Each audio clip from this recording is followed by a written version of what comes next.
Whoa. Looks like we were having some technical difficulties here. Hi, Lindsay. I didn't know I was going to until about 20 minutes ago. So that's why. And I don't know why I can't reply to X people. It does not give me the option. I can't post comments on some destinations. I'll have to check that out later. But it's kind of an impromptu thing. To be honest with you, there was a time this past week. Um, well, I thought, you know what, I don't need to do podcasts anymore. This doesn't feel like something that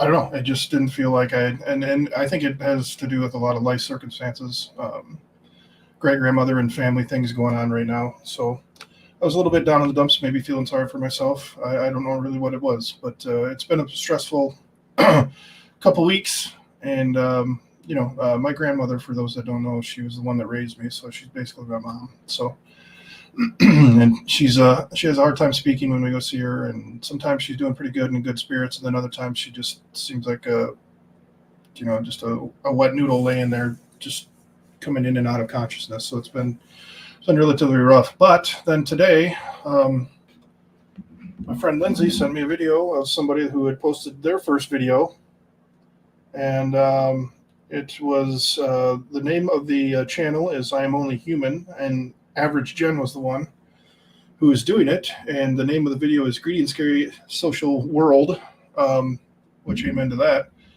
She gave a shout out to Lindsay and I as being people that have motivated her to start doing a podcast. And I thought, wow, that's something. And it was really nice to read and really nice to hear. And so I was like, you know what? I'm going to get on. I'm going to do a little podcast tonight. The video is way off. I'm sorry if there's a weird delay. I don't know what's going on with that. Have had some computer issues lately, so I'm not sure if that's what it is or not. But I wanted to do something different. I wanted to throw up a video, and it's something that I've never done before, but it's kind of like a reaction video, and just kind of want to talk about it because I thought this was interesting. I found this while scrolling through YouTube the other night. So let's just hop right into it, and in the comments, let me know what you think as this guy goes through and starts talking. Okay. Has anyone ever told you that you're an alcoholic? Do you label yourself as an alcoholic? Is that how you define yourself? What if I told you that the reason you drink so much is not because you're an alcoholic, but because you suffer from a much deeper problem? What if in this video I showed you what that problem was and how to fix it? And what if by fixing it, you not only were no longer addicted to alcohol, but you were no longer addicted to anything?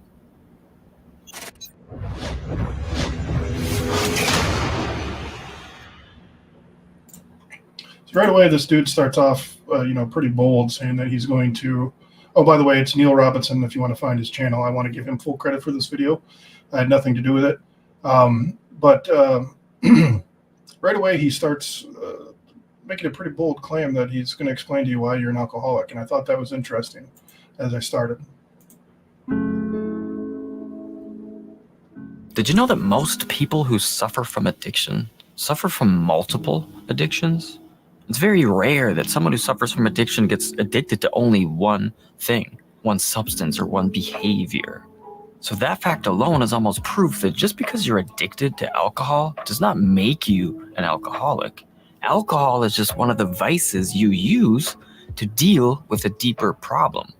So then the question is, what is that deeper problem? What is the cause of addiction? Why do we become addicted to things?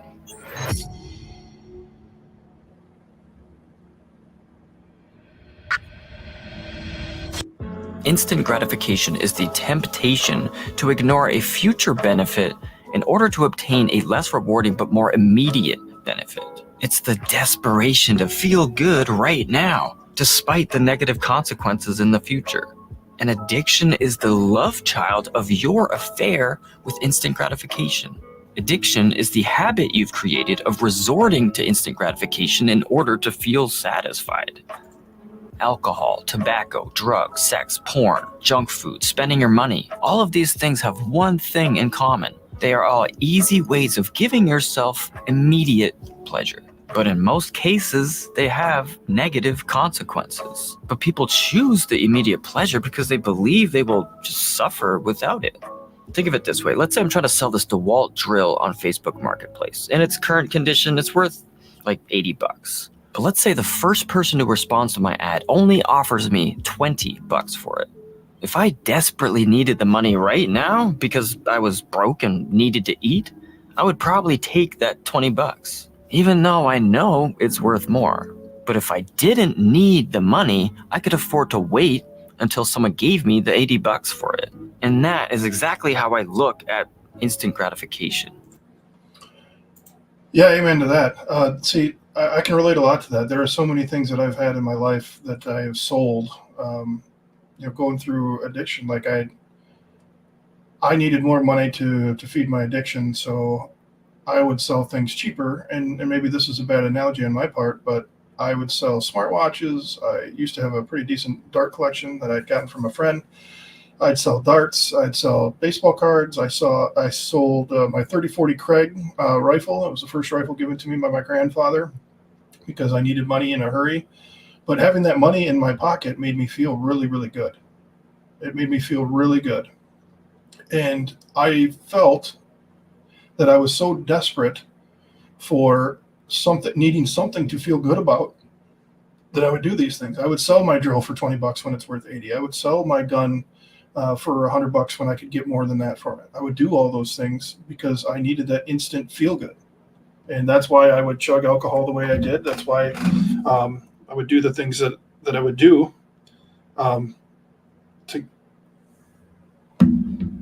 that's why I would do the little things that I would do to get those instant gratification.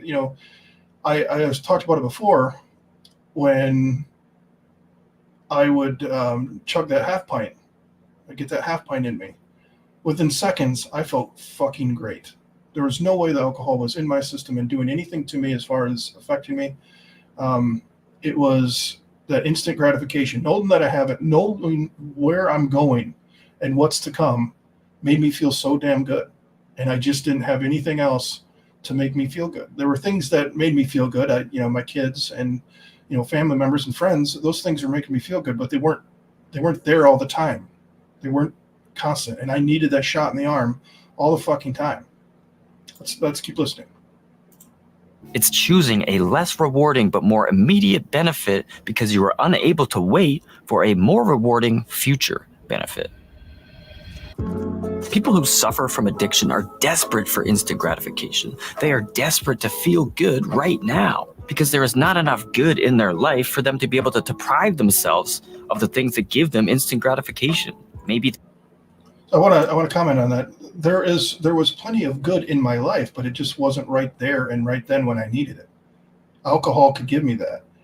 Selling something for cheap and having money in my pocket so that I know I could go do an alcoholic thing, play darts or whatever, that gave me instant gratification. It wasn't that my life wasn't good, and I think a lot of times, you can love your spouse, your significant other, you can love your children, and I think he goes on to talk about this, if you don't love yourself, if there's not, that power isn't coming from within, and that love isn't coming from within, that's where you really struggle. they lack love, healthy relationships, mental stability. The types of people who are prone to suffering from addiction are people who are struggling, people who are in pain, people with fucked up childhoods, people with mental illness. The idea that all you have to do is have a drink and all your problems will disappear is a pretty convincing argument to someone who is desperate to feel good. Fuck yeah. So the big book even talks about the almost immediate ease and comfort that comes in when you have that first drink. That's what I was talking about just a few minutes ago. That's what he's talking about. And it does. And I know a lot of people will argue and they'll say, well, it's just an illusion. It's not really making you feel better. Yes, it did. Or I wouldn't have been addicted to it. It made me feel better in the moment. And hopefully I remember to talk about it at the end with the things going on this week. I'll just throw it out there real quick before we finish the video. There have been times this week that I've been struggling where I've seriously considered I try to even talk myself in, like, well, would a drink help you right now? Why wouldn't a drink help you right now? It would help you right now. And I'm past that, because there's something inside now that is different than what it was when I was in my deep addiction. And that's, um, in that video from Jen today, in that shout out, I have something, I'm proud of this podcast. It might be, some might think that I'm tooting my own horn, with all the shirts and the things that I got with the podcast. Yeah, I am, because I'm proud of it, man. I've met people I never would have met without doing this podcast. I have friends that I would have never had without this podcast. So that's one part of what's different. And what's different is I know that I'm a good human. I've done some bad things, but I know that I'm a good human overall. Let's keep going. Because the reality is, feeling good naturally takes a lot of fucking work. It takes a lot of work to build a life that provides a consistent source of sustainable pleasure. And when life gets tough, why would you walk 1,000 miles in order to feel good when there's a drink sitting right there in front of you? It's easy to understand why people succumb to addiction. That source of instant gratification will always be there. That drink, that drug, that sexual act, that Big Mac, that temptation is always there. As soon as you choose instant gratification once, that temptation will be in your head for the rest of your life. That's why addiction is so difficult to overcome. Because as soon as you succumb to it once, it will be a lifelong battle. Now, before I forget, please do me a huge favor and click the like button, subscribe, and what you have to do is learn how to resist the temptation of instant gratification. It's that simple.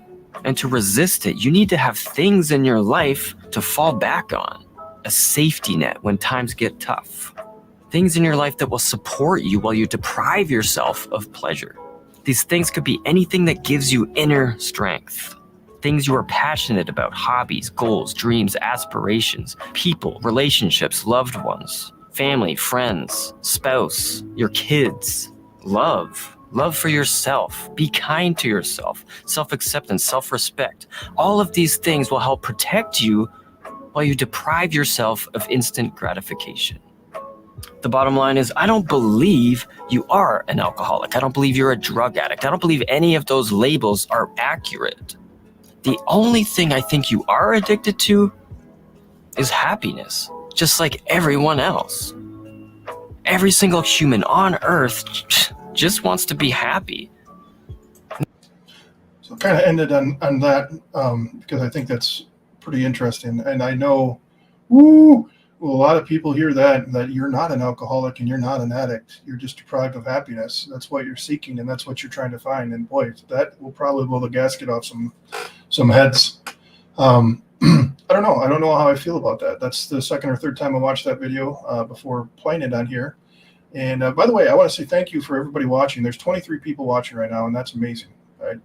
For an unplanned live podcast, that's more than I've ever had. So thank you. Thank you very much. Let me know in the comments if you're listening to where you can type. Let me know what you think about the video that we showed. And again, I want to make sure that I give a shout out to Neil Robson. The video is called "This Proves You're Not an Alcoholic." So make sure to check that out. I want to give him full credit for this. I liked his presentation. And, I'm still trying to figure out, that last part. I know I was an alcoholic because I was using alcohol to fill a lot of holes and to make me happy. And I like the way that he explained that. I've always said alcohol was to fill a void, but maybe alcohol was, used to find some happiness because it made me happy for a long fucking time. The reason why I think one of the reasons why I got hooked on alcohol is because of what it made me in the beginning. It made me outgoing. It made me funny. I was all these things on the inside. Yes, I know. So for those people that immediately go to that, you were all those things already. Yes, I know. But it brought it out. I was unable to bring it out, and alcohol gave me that. And so I liked it. I liked that feeling. And I kept going back to the well. And I've said this before too. It got to a point where it did all these things for me. It got to a point that I was demanding more from alcohol than it can give me. So I was abusing the alcohol, like literally. Like if it was a sentient being, I would be the abuser of the relationship. Like, give me more now. Yes, fine. I have this wonderful buzz, but I'm going to drink another half pint and I want you to give me a better buzz. I want you to give me more fun. And alcohol's like, dude, bro, I can't, man. I can't. I'm giving you everything I got, like that Star Trek. If you'd ever she go getting, it couldn't possibly do any more. And what this guy says is a very interesting take. I was seeking happiness. And when I look back and I think of every time that I drank, I was seeking happiness. The nights that I would sleep on the couch when I was married, I'd put my kids to bed. And, I was dreading going to work. I was dreading, I had to give up coaching. I had to give up a lot of things, and that's a story for another time. There are a lot of things that I had to give up, and I just wasn't doing anything for me other than being a dad, which was great. But I thought anybody can be a dad, but that's not true. Anybody can be a father. Not everybody can be a dad. I've always said that, like, anybody can procreate, but it takes a special person to be an actual dad to kids. But there was something missing on the inside. That's the point.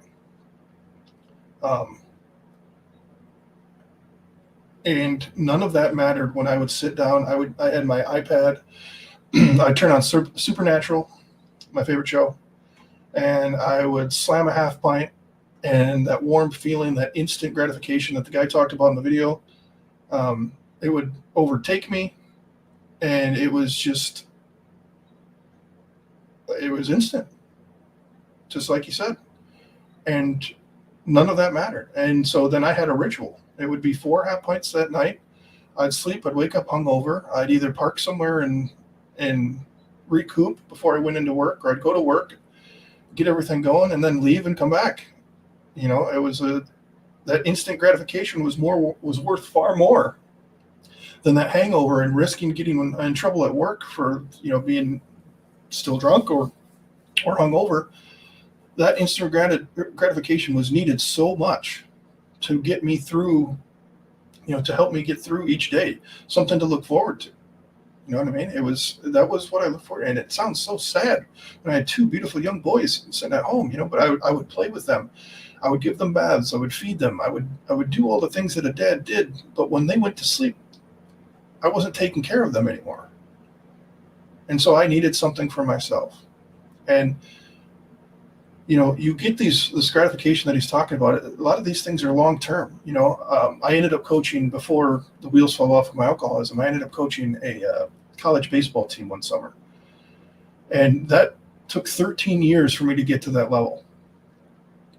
So that, the pride that I had in doing that, but I was so wrapped into my alcoholism that I couldn't get out. There's a point to where you go from drinking all the time to becoming a full-blown alcoholic where you cannot stop. You now need it to survive. And that's how I was. I could go and I could run a practice, but as soon as I left, practice was over. Now I need my alcohol so I can have that gratification. I just thought it was a very interesting video. And I'm hoping that YouTube doesn't take me down because I used it. I don't know how that works, but this will be on YouTube. If you're listening on the audio and you wanted to see the video, although the words are all that matter. I just thought it was a really interesting take, something that I'd never heard before. But I've talked about instant gratification for a long time. And when he said it, it kind of made it like, wow. So other people are thinking this. So it's also gotten me a lot of kickback, because I've also said that I don't call myself an alcoholic anymore because I no longer drink. And the response from certain people is, well, go drink again and prove it. It's like, you fucking morons. I'm not going to go drink to prove that I'm not an alcoholic. I'm not an alcoholic because I don't drink anymore. Up to 28 people watching. Thank you so much. Seriously. It means so much to have people listening. And I know not everybody's able to comment on the video as we're going live, but please leave a comment. Let me know what you think about it. How much instant gratification has to play in the role of addiction. And he also mentioned trauma. I think Lindsay and Adam and I, when we've done our live events, we've talked about that too. And I always butcher his name, but Gabor Mate, he does great work on trauma and how that affects the alcoholic. Somebody else to listen to a video on, listen to an interview from. He really brings it in. I think when you have that combination, again, it makes sense if I'm suffering from trauma, abandonment issues from parents or physical abuse or whatever, if I can get that instant gratification by smoking this thing, by swallowing this thing, by drinking this thing, excuse me, if I can get that, why wouldn't I do that when I'm all these things are piling up and I haven't figured out a way how to deal with it, and I haven't found a way to get that long-term gratification. And that's really what it is. It's getting that long-term gratification. I work every day where I see somebody coming in that's right in the thick of the things, right in the thick of the addiction. They're coming straight from the courthouse over to us to sign up to do drug testing, to sign up for therapy, to sign up for assessments or whatever. And you see these people. And then I get a little bit here and there too of people coming in trying to get their driver's license back. So they put some time in, and now they're hopeful to get their life back, because let's face it, taking somebody's driver's license away is fucking killer unless you live in a big city. If you live where I live, taking somebody's license away is literally putting them almost in a permanent cage. Thank God for taxis and Ubers and those things that are here. We're big enough to have those things here. Otherwise, I wouldn't be able to do what I do. So I get to see it all. And so every day I'm reminded of where I've been and, how far I've come. And so I get that gratification where, things suck right now, watching my grandma decline the way she is. But, like I'd said earlier in the video, I've sat here and thought about having a drink and getting that instant gratification, getting that ease and comfort, that peace that my mind hasn't had now in over a month. And my mind is like, and holy shit, that would never happen 18 months ago. That would have been the answer. So when does this happen? When do you have this long-term gratification? I don't know. And I've never got on here and tried to act like I have any answers. I just know for me that, doing this and with the friends and the people that I met and the work I do and the love and support from my friends and family, Pug, Chris, Miley, and I'm going to miss people, my kids, the relationship I have with my kids now, all these things took time to rebuild, and now they're solid. And I can look at myself in the mirror and be like, damn, dude, you're looking old. You're looking puffy because all you do is eat potato chips, another instant gratification thing, right? But I don't look at him and be like, you worthless fuck. You know what I mean? I'll make a joke about my weight here and there because I packed on the pounds, but a desk job doesn't help you out much. But anyway, I don't look at this guy in the mirror and this guy in the camera. When I'm looking up, I can't see me, but when I look like this, I'm looking right at the dude talking. And I don't look at an idiot and a worthless pile of shit anymore. He's somebody that is doing something to try to help people. And quite frankly, it's probably 50-50. I made myself, I was like, I need to do a podcast. So I set it for 6:30. I was like, Jesus Christ, that's like 20 minutes. That's a half an hour from now or whatever it was. And I'm like, I don't even know what I'm going to talk about. That was my way of holding myself accountable. And I think this is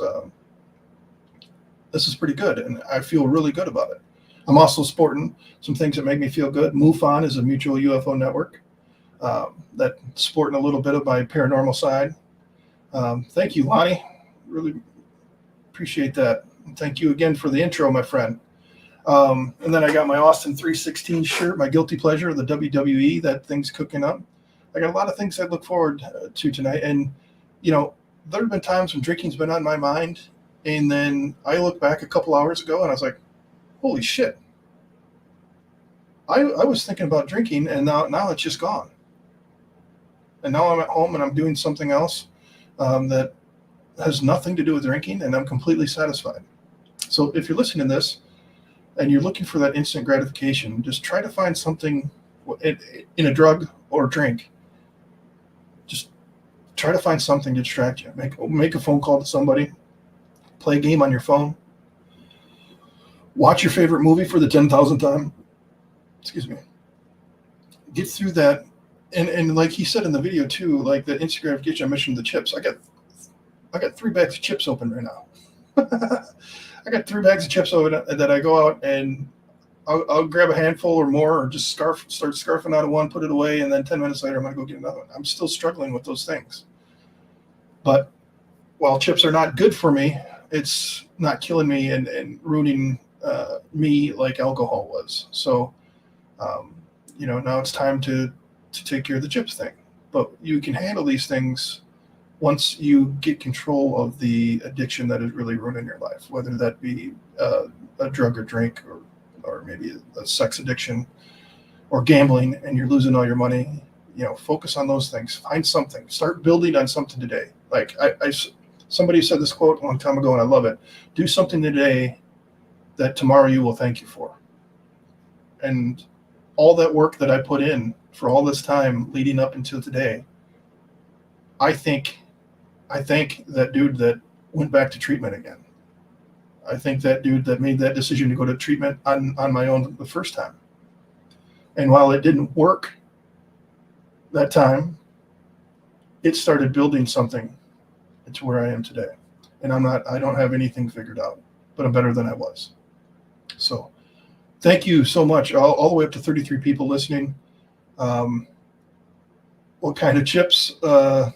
Yeah, love you too, Lindsay. The chips, well, I got nacho cheese Doritos. I have sweet and spicy Doritos, and I have cheddar and sour cream Ruffles. And of course, nonstop supply of Dr. Pepper and water. Yeah, watch your friends do a podcast. Right on. Well, I hope it helped, Lonnie. This is really good. I'm really glad that you people, all of you decided to come in and spend some time with me. 33 is fucking amazing. I am completely humbled and honored. And thank you so much for that. We'll probably see you on another one here pretty soon. Thanks for watching. Make sure to check out my friends too. Check out Lindsay's podcast. Check out my buddy Adam at the Adam Head. And check out Neil Robson. I'll bring it up again if it's going to let me here. I'm not sure if it's going to let me bring it up here, but it's Neil Robson. That was the name of the creator of the video that I showed today. Make sure to check that out, and I'm looking forward to check out some more of his videos too. So Lindsay said she might do a live here soon, so make sure to check that out. So anyway, thank you guys so much, and we'll see you on the next one.